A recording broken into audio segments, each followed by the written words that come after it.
what are a handful of lifestyle factors that people can, make sure they're doing on a regular basis to keep all those in check? Well, the main thing is eating properly. Now, eating properly is complicated, all right, because you think you're eating properly and you're not, because the information you need to determine whether you're eating properly is not on the nutrition facts label. All right? The nutrition facts label tells you what's in the food. What I'm telling you is what's really important is what's been done to the food. Sometimes it's what's been taken out of the food. You don't find that out on the nutrition facts label.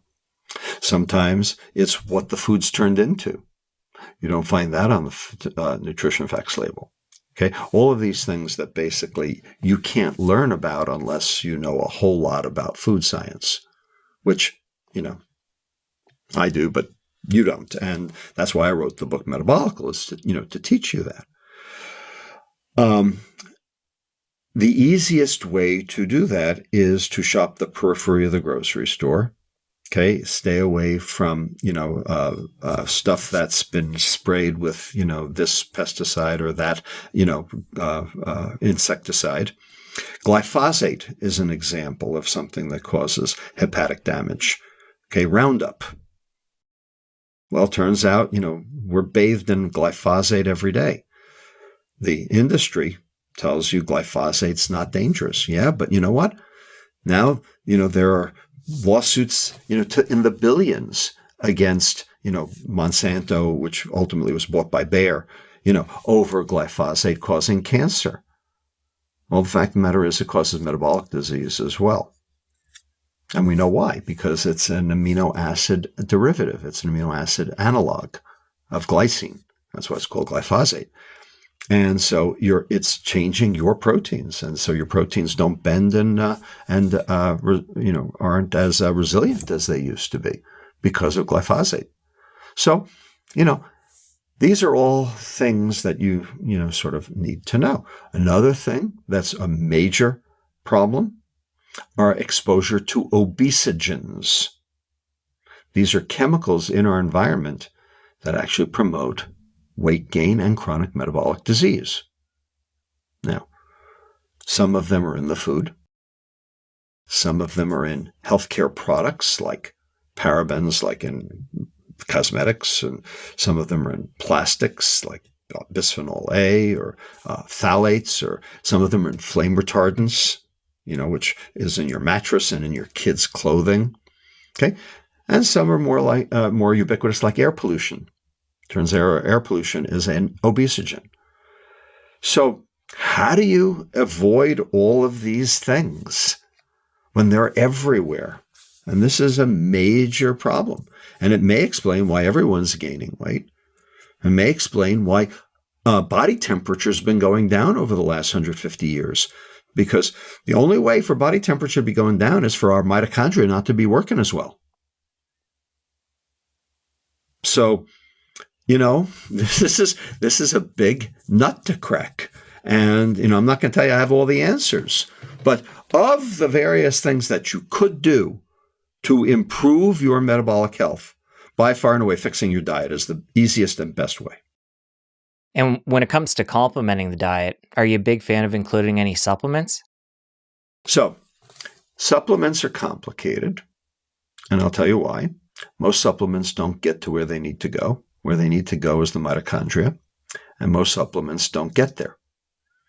Okay, either they don't get absorbed or they just don't end up, getting to where they need to inside the cell.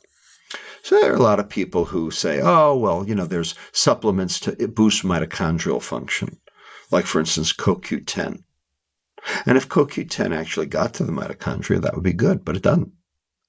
All right, and there's no studies that actually show that CoQ10 supplementation makes a damn bit of difference. Okay, nonetheless, they're advertised ad nauseum by celebrities on TV. That doesn't mean they work.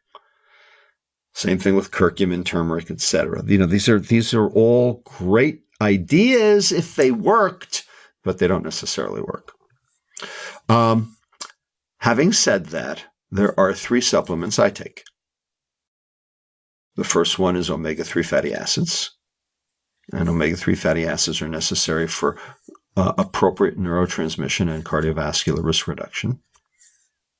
And you need a different omega-6 to omega-3 ratio. Omega-6s are pro-inflammatory, omega-3s are anti-inflammatory, and omega-3s are necessary for normal neuronal membranes and normal neural signaling. And you only get omega-3s from wild fish, and no one eats enough wild fish. The other second supplement that I take every day is vitamin C. Now, I don't take Linus Pauling levels of vitamin C. I take 1,000 milligrams. And the reason I take vitamin C is because I have rosacea, and it's been shown that rosacea helps stabilize collagen and helps stabilize blood vessel in the skin. So it hopefully, keeps my rosacea at bay. And lastly, I take vitamin D. And vitamin D is good for bones to some extent, although not as good as everyone makes it out to be. And it also is an immune regulator. And it turns out that vitamin D deficiency seems to actually correlate with increased inflammatory diseases, including COVID-19 response. Okay, and the reason is because vitamin D suppresses toll-like receptors, specifically toll-like receptor 4. Which are necessary to mount an appropriate immune response. So it basically keeps the lid on your immune system. So those are the three that I take. The others are questions. There's not enough data to support their general use. They're not going to hurt you, but the question is, are they going to help you? And, the jury's still out on those. What about vitamin K2? You mentioned D there. That's often found together. With K2? Yeah. Your intestine, the intestinal bacteria, make vitamin K, both K1 and K2. And I've not seen anybody who needed to have extra vitamin K. Well, unless you're a newborn, in which case you get a vitamin K injection in the newborn nursery to prevent hemorrhagic disease in the newborn. We quickly touched on intermittent fasting. Is that something you do on a daily basis? And talk about what your meals look like. I don't tell anybody about my food. I eat real food as much as possible. That's what I will say. Okay? And I'm careful about my desserts. If I'm going to have a dessert, it better be a damn good one. I make desserts special. If you enjoyed that clip, you're going to want to head over here and catch the full episode. I'll see you over there. It's poison. And it actually detracts from metabolic health. And we have the data to show how and why. Because fructose